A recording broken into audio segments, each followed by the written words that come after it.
नमस्कार, राम राम। सांझ का टाइम में आपका स्वागत है। और आज हमारे साथ में जुड़ चुके हैं एक बहुत ही खास मेहमान, जो कि इंस्पिरेशन का एक जीता जागता उदाहरण है, जिन्होंने 25 साल में इतने स्टूडेंट पढ़ाए हैं, इतने डॉक्टर बनाए इन्होंने।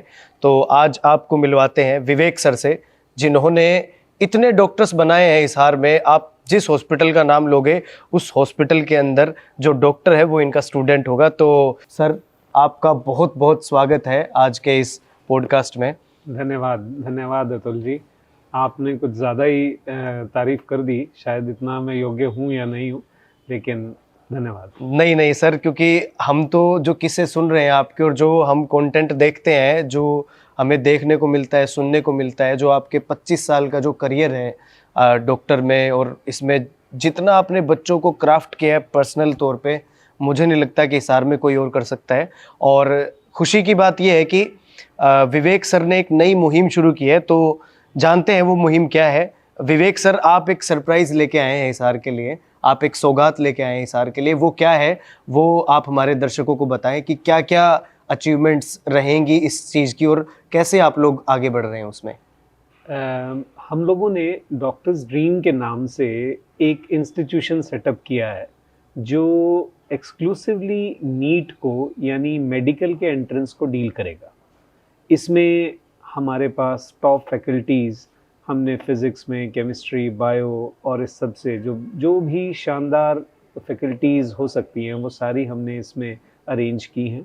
हमने जो भी सुविधाएं नीट के लिए चाहिए, चाहे वो स्टडी मटेरियल है, चाहे वो लाइब्रेरीज़ हैं, चाहे वो लेबॉरेटरीज़ हैं, चाहे वो ऑनलाइन डाउट रिमूवल्स हैं, टेस्ट सीरीज़ हैं, जो जो चीज़ों की आवश्यकता एक बहुत अच्छे नीट प्लेटफॉर्म के लिए चाहिए होती है, हमने वो सारी सुविधाएं वहाँ पे अरेंज की हैं, ताकि हिसार के अंदर और आसपास के 7-8 ज़िलों के अंदर, जहाँ पर कोई भी डेडिकेटेड एक्सक्लूसिव नीट के लिए कोई सेंटर नहीं है, हमने वो सेंटर बनाने की पहल की है। हमने सबसे पहली वो कोशिश की है, और मुझे लगता है कि आसपास के एरियाज़ में, हिसार के अंदर भी, ये एक लोगों के लिए एक बहुत बड़ा माइलस्टोन साबित होगा, और बहुत सारे डॉक्टर्स हम और भी प्रोड्यूस कर पाएंगे। नहीं नहीं, बहुत बढ़िया सर। यानी कि आप ये कह रहे हो कि अब हिसार में एक ही, मतलब एक ही जगह पे, एक ही छत के नीचे, जो हाँ जी, कोटा में और जो हम लोग। छत के नीचे तो मैं आपको इसमें कहूँगा कि बहुत जगह पर, जैसे मान लो बड़े बड़े ब्रांडेड इंस्टीट्यूशंस हैं,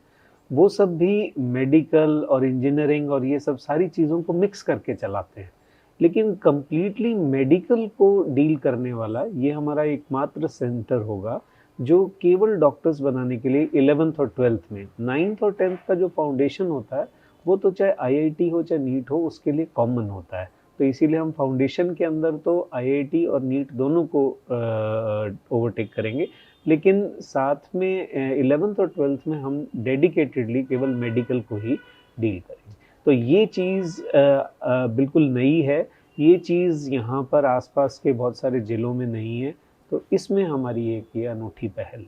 ओके, एक चीज़ और मैं जानना चाहूँगा सर, जैसे कि आज के टाइम पे जो यूथ है वो मतलब भटक रहे हैं, कोई कहीं पे जा रहा है। अब जैसे आपने बताया कि लोग अलग अलग कोचिंग के लिए सर अलग अलग जगह पे जाते हैं। अब आपने बताया कि फिज़िक्स का भी वहीं पे है, केमिस्ट्री का भी वहीं पे है, और केमिस्ट्री में आप खुद एक्सपर्ट भी हैं, और आपने बिल्कुल क्रीम क्रीम फैकल्टी मतलब आप लेके आए हो इसमें।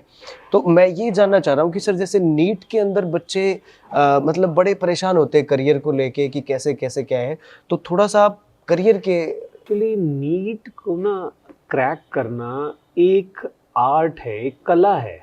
मैं कहता हूँ नीट को क्रैक करना कोई साइंस नहीं है, एक कला है। 99% बच्चे बहुत मेहनत करते हैं नीट के अंदर, लेकिन सेलेक्ट नहीं हो पाते। लेकिन 1% जो वो सेलेक्ट होते हैं, उन स्टूडेंट्स के पास हमेशा एक कला होती है। और वो कला क्या है? वो कला है हार्ड वर्क की, फोकस्ड हार्ड वर्क की। हार्ड वर्क तो बहुत लोग कर रहे हैं, पर क्या चीज़ पे हार्ड वर्क करना है, इस चीज़ की कला जानना ज़रूरी है। एक उनको डेडिकेशन, डेडिकेशन में क्या है, बच्चे पढ़ते हैं रोज़, कई लोग 12-12 14 घंटे पढ़ रहे हैं। डेडिकेशन विद डिसिप्लिन चाहिए, कि रोज़ पढ़ रहे हैं। बहुत छोटी-छोटी बातें हैं जो लोगों को पता तो हैं, पर बहुत एग्ज़ैक्टली उनके कॉन्सेप्ट्स क्लियर नहीं है। क्या चीज़ नीट में चाहिए, नीट मांगता है एक एब्सोल्यूट फोकस्ड डेडिकेशन, एक एक पढ़ाई की सिस्टमैटिक अप्रोच, कि उनको ये चीज़ पता होनी चाहिए कि हमें ये चीज़ पढ़ना है, ये चीज़ नहीं पढ़ना। एनसीईआरटी है, लोग कहते हैं एनसीईआरटी सफिशिएंट नहीं, मैं कह रहा हूँ एनसीईआरटी मोर देन सफिशिएंट है, पर उसे पढ़ने का तरीका आप लोगों को आना चाहिए। उसमें से कैसे आपको लाइंस में से क्वेश्चंस लेने हैं, कैसे आपको उसके डेटा से क्वेश्चन उठाना है, कैसे आपको उसके फ्लो चार्ट से चीज़ों को पिक करना है, वो एक कला है जो हम बच्चों को सिखाते हैं और चाहते हैं कि वो चीज़ अगर आ जाए तो आप उस 1% में आ जाएंगे जिन लोगों का नीट में सिलेक्शन होता है। यानी कि हार्ड वर्क के साथ साथ स्मार्ट वर्क, ये एक्चुअली क्या है, सिर्फ हार्ड वर्क तो, मैं तो कहता हूँ हार्ड वर्क तो सिर्फ डोंकी करता है, लेकिन अगर आप स्मार्ट वर्क करते हैं तो आप अपने आप को डिफरेंशिएट कर लेते हैं। आपको हार्ड वर्क तो करना ही है, पर उस हार्ड वर्क को बड़ा फोकस्ड वे से करना है। आपको एनसीईआरटी ही करनी है, पर एनसीईआरटी करने का एक तरीका है, जो तरीका आपको आना चाहिए कि आपको इस तरह से एनसीईआरटी करनी है, आपको इस तरह से PYQs करने हैं, प्रीवियस ईयर क्वेश्चंस करने हैं, स्टडी मटेरियल को एनालाइज करना है, आपको फ्लो चार्ट्स बनाने हैं, आपको याद करने के छोटे छोटे तरीके बनाने हैं। तो वो एक आर्ट है, वो एक कला है जो स्टूडेंट को आनी चाहिए। एक चीज़ और मैं जानना चाहूँगा सर, जैसे मान लो कि जो हिसार के आसपास के रीजन के बच्चे हैं या जो मतलब डॉक्टर बनना चाहते हैं कुछ, और फिर उसमें एक सबसे बड़ा, मतलब मेरे हिसाब से शायद आप भी मानते होंगे इस बात में, कि सबसे जो मेजर ड्रॉबैक है वो ये है कि वहाँ पे कोई पर्सनलाइज अप्रोच के साथ काम नहीं करते, क्योंकि टीचर चेंज हो जाते हैं वहाँ पे। मैं आपको बात बताता हूँ, जितने भी ये ब्रांडेड इंस्टीट्यूशन हैं बहुत बड़े बड़े, इनका वो इमोशनल कनेक्ट कभी भी उस डिस्ट्रिक्ट से, उनके लोगों से नहीं हो सकता। ये कंपैरिजन है, जैसे आप ये समझ लीजिए कि जो वहाँ का स्थानीय और विश्वसनीय चेहरा होगा, वो वहाँ की सोसाइटी के साथ जुड़ा हुआ आदमी होगा। वो कोई, और जो कॉरपोरेट लोग होगा, वो कॉरपोरेट का वहाँ से इमोशनल कनेक्टिविटी कभी भी नहीं हो बिजनेस सकती। माइंडेड, ये एक बहुत स्वाभाविक सी बात है। मैं हिसार में बॉर्न एंड ब्रॉट अप हूँ, तो मैं यहाँ के हर चेहरे से, हर लोगों से, सोसाइटी के हर कोने से जुड़ा हुआ हूँ, और जुड़ा हुआ हूँ तो मैं यहाँ के हर लोगों के लिए आंसरेबल भी हूँ, उनको जवाबदेही है मेरी। वो मेरे से, अगर मान लो कोई, मेरे को हर लोग जानता है, मेरे को छोटे से छोटा आदमी जानता है, मेरे को बड़े से बड़ा आदमी जानता है, तो मुझे जब भी मैं कोई काम करूँगा तो मुझे उस पूरे शहर के लिए और आसपास के 8-10 शहरों के लिए भी जवाबदेही है। लेकिन जो बड़ा बड़ा कॉरपोरेट है, उसने यहाँ पे, आपने देखा बहुत बड़े बड़े इंस्टीट्यूट खुले हुए हैं, कभी वो बंद हो जाते हैं, कभी वो छोड़ देते हैं, वो जो, तो उनके वहाँ पे ट्रांसफर्स की पॉलिसीज़ हैं, वहाँ पे लोग आपको मिल रहे हैं, वो आज आपको मिला है, 3 महीने के बाद उसकी ट्रांसफ़र हो गई है, फैकल्टी इधर से उधर शिफ्ट हो गया है, फैकल्टी, तो मतलब उन लोगों के अंदर एक बिजनेस का ही फ्लेवर मिलेगा, आपको बिजनेस का ही टच मिलेगा।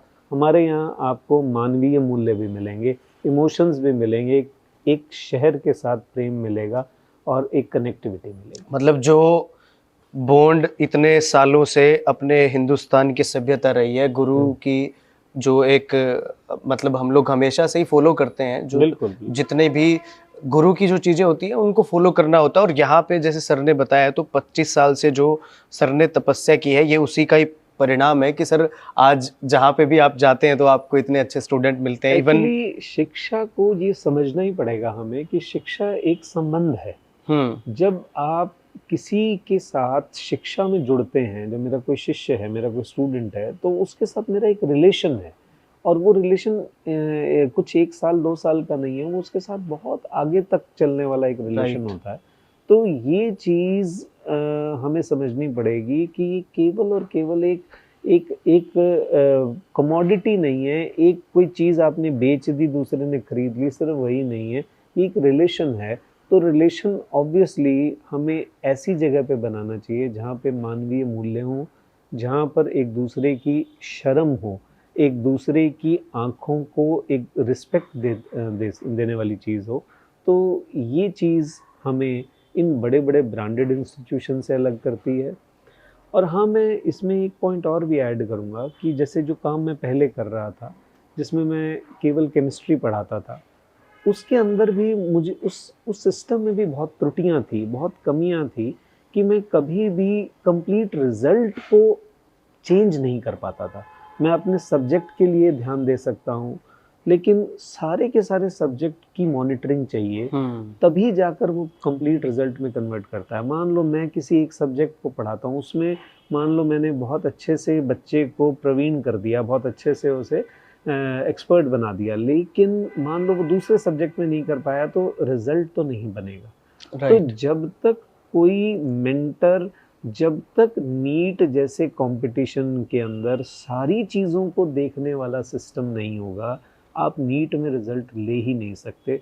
ये एक बहुत बड़ी कमी थी जब मैं केवल एक इंडिविजुअल केमिस्ट्री को डील करता था। आज मैं समझता हूँ कि मैं सक्षम हूँ कि उसके पूरे रिजल्ट को मैं इन्फ्लुएंस कर सकता हूँ, क्योंकि मैं उसकी फिज़िक्स को भी जानता हूँगा, मैं उसकी केमिस्ट्री को भी, उसकी बायो को भी, और उसके ओवरऑल बिहेवियर को भी अच्छे से समझ पाऊँ। सर एक चीज़ मैं मतलब आपसे जानना चाहूँगा, मैं बड़ा क्यूरियस हूँ इस चीज़ को लेके, लाइक कि बहुत सारे स्टूडेंट्स ऐसे हैं जो गांव से भी हैं और जिनका सपना होता है कि डॉक्टर बनना है और फैमिली में एक डॉक्टर होना चाहिए। वो आज के टाइम पे एक बहुत मतलब एक अच्छी मुहिम है जी, ये कि भाई जिस तरीके से मेडिकल साइंसेज आगे ग्रो कर ग्रो रही कर है रही तो ये होना ही चाहिए। और मैं ये जानना चाह रहा हूँ सर, जैसे जो गांव का बच्चा है वो आपके इंस्टीट्यूट में कैसे पढ़ सकता है, क्योंकि इतनी फीस मेरे हिसाब से मतलब कि क्या क्या फीस स्ट्रक्चर आप लोग प्लान कर रहे हैं, क्या रिलैक्सेशन है, मैं वो जानना चाह रहा हूँ। देखिए ऐसा है, मैं आपके माध्यम से ये बात भी बताना चाहूँगा कि क्योंकि एक बड़े लेवल का एक अच्छा और सारी सुविधाओं से लैस इंस्टीट्यूट दे रहे हैं, तो उसका फीस स्ट्रक्चर तो जो है वो कुछ रहेगा ही। लेकिन ये ज़रूर है कि कोई बच्चा या कोई भी बहुत ही ज़्यादा नीडी है, और अगर मान लो वो टैलेंटेड है, नीडी है, और क्या कहते हैं उसको, उसके उसके बीच में ना पैसा जो है वो नहीं आड़े आएगा। अगर वो बहुत अच्छे से करना चाहता है, हमें प्रूव हो जाए, और और मान लो फाइनेंशियली उसकी पोजीशन इतनी नहीं है, तो भी हम कोई ना कोई ज़रिया निकाल कर उसको कैसे न कैसे करके सपोर्ट करने की कोशिश करेंगे।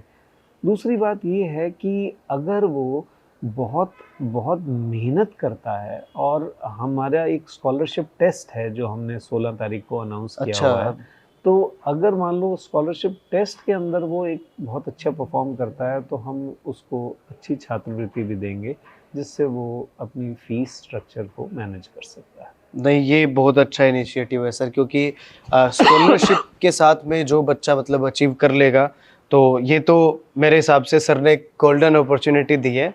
It's like a gold mine for two student who are struggling from a long time, कि भाई उन्हें कुछ मिल नहीं रहा है करने के लिए, और इतनी महंगी फीस जो अफोर्ड नहीं कर सकते हैं।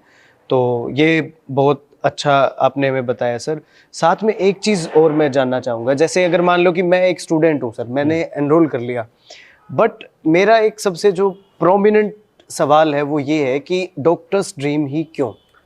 डॉक्टर्स ड्रीम एक इस प्रकार का इंस्टीट्यूशन बनाया गया है जिसके अंदर फैकल्टी बहुत इम्पोर्टेंट है, जिसकी फैकल्टी को हमने ऐसे ट्रेन किया है और इस तरह से चूज़ किया है कि वो बाउंड टू गिव रिजल्ट्स है। हमारे इंस्टीट्यूट का बेसिक फोकस ही हमारी बहुत अच्छी फैकल्टी पर है, और उसके बाद हमारा जो स्टडी मटेरियल, हमारी जो टेस्ट सीरीज़, हमारी जो इमोशनल केयर, हमने अपने पैनल पर कुछ अच्छे डॉक्टर्स को भी रखा है जो हमें साइकोलॉजिकल सपोर्ट देंगे, जो हमारे बच्चों को साइकोलॉजिकल सपोर्ट ये देंगे, बहुत अच्छा पॉइंट कि है। जो बच्चों को कभी तैयारी के दौरान ये फील होने लग जाता है कि भाई हम जो है मतलब क्या ये कर पाएंगे, नहीं कर पाएंगे, यस सर। तो इस प्रकार का उनको मोटिवेशन देने के लिए एक्सपर्ट्स हैं जो उनको इस बात पे गाइड करेंगे। मेरी इतने सालों के प्रोड्यूस्ड डॉक्टर्स, वो भी मेरे संस्थान में इस प्रकार की सर्विसेज देने को तैयार हैं। खुद मेरे स्टूडेंट्स ऐसा कहते हैं कि सर आप इतना अच्छा जो काम कर रहे हैं, हम उसमें कहीं ना कहीं आहुति देना चाहते हैं। तो वो कहते हैं कि जब भी आपको मोटिवेशन के लिए कुछ करना हो तो आप हमें बुलाइएगा, हम बच्चों को मोटिवेट करेंगे, हम किसी बच्चे को डाउन नहीं होने देंगे। सबसे बड़ी चीज़ मुझे लगता है कि जो कमाई जाती है वो सबसे बड़ी चीज़ यही है सर, कि इतनी बड़ी पोजीशन पे होने के बाद जब आपको वो ये कमिटमेंट करते हैं कि भाई हम आपके लिए हमेशा अवेलेबल हैं सर, क्योंकि बहुत सारी चीज़ें इसमें आड़े आती हैं डॉक्टर्स के भी, क्योंकि ब्रांडेड हॉस्पिटल हैं जहाँ पे वो काम कर रहे हैं, गवर्नमेंट हॉस्पिटल में भी काम कर रहे हैं, और मतलब इतने बड़े लेवल पे जाने के बाद खास करके जो मोटिवेशन वाली बात है वो बहुत इम्पोर्टेंट है, क्योंकि मोटिवेशन ब्रेक हो जाता है बच्चों क्योंकि का। नीट का एग्जाम ना बहुत ज़्यादा कोई डिफ़िकल्ट एग्जाम नहीं है। मैं आपको इस बात को दोबारा करेक्ट कर रहा हूँ कि नीट के एग्जाम की ना एक कला है, और उस कला में एक इम्पॉर्टेंट कला ये भी है कि उस बच्चे का जो मोटिवेशन लेवल है, उसकी जो पीक है ना, वो सही टाइम पर बनी रहे। कई बार बच्चे ना बहुत ज़्यादा शुरू में ही मेहनत कर लेते हैं, जैसे 11वीं में बहुत ज़्यादा मेहनत कर ली और 12वीं के एंड तक आते आते वो पढ़ना ही छोड़ देते हैं, जो बहुत बड़ी समस्या है।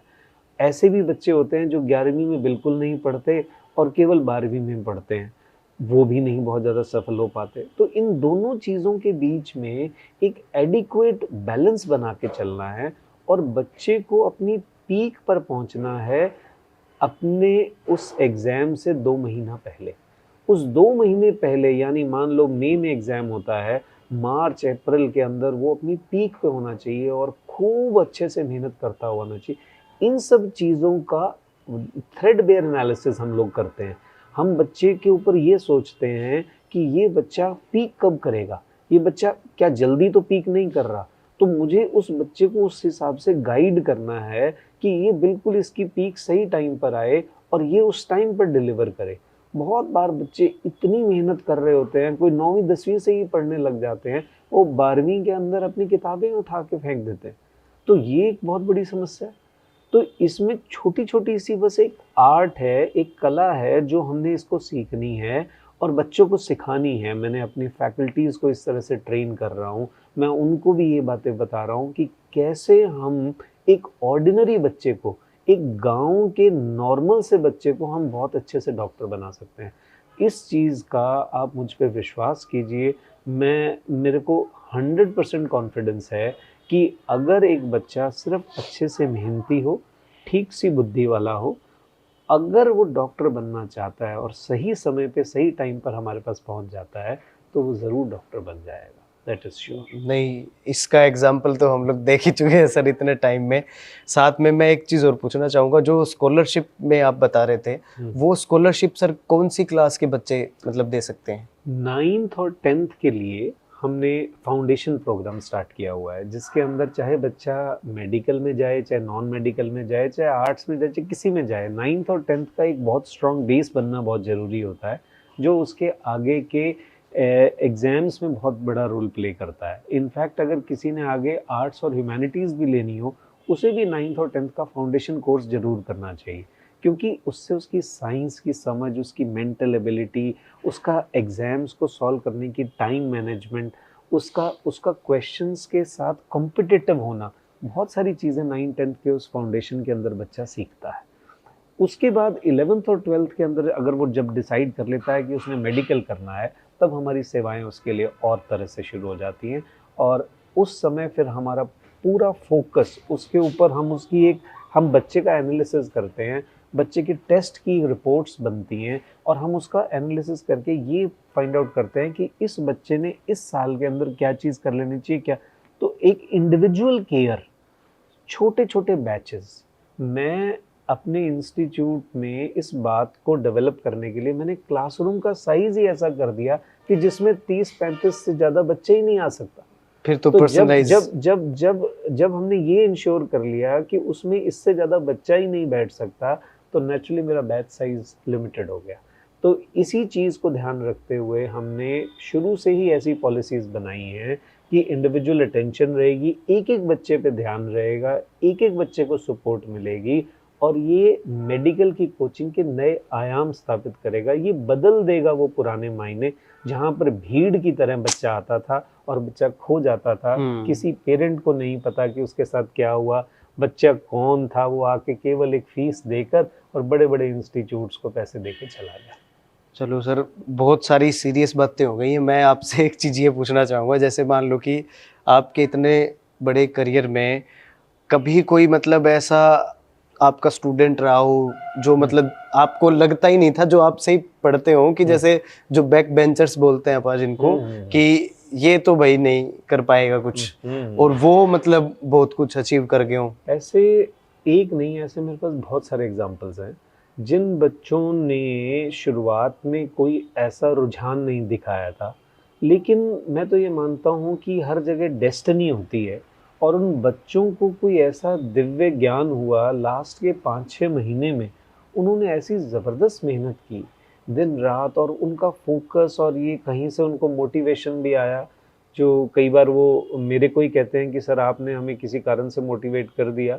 पर बहरहाल मैं ये मानता हूँ कि उन बच्चों ने 6 महीने आखिरी में ऐसा काम किया कि आज वो बहुत सक्सेसफुल डॉक्टर्स हैं, और कुछ उसमें बहुत अच्छे आईएएस ऑफिसर्स हैं, कुछ उसमें बहुत अच्छे आप ये समझ लीजिए टॉप इंजीनियर्स हैं, टॉप आईआईटीएंस हैं। कि जब भी एक स्टूडेंट जागृत हो जाए तो वो कुछ भी अचीव कर सकता है। बात सिर्फ उसके जज्बे की है, बात उसकी मेहनत की है। सर आपसे एक चीज़ और हम जानना चाहेंगे, जैसे आपने कहा कि आसपास के जिलों को भी हम लोग कवर कर रहे हैं, जगहों को भी कवर कर रहे हैं, तो क्या मतलब आप फैसिलिटीज़ दे रहे हो?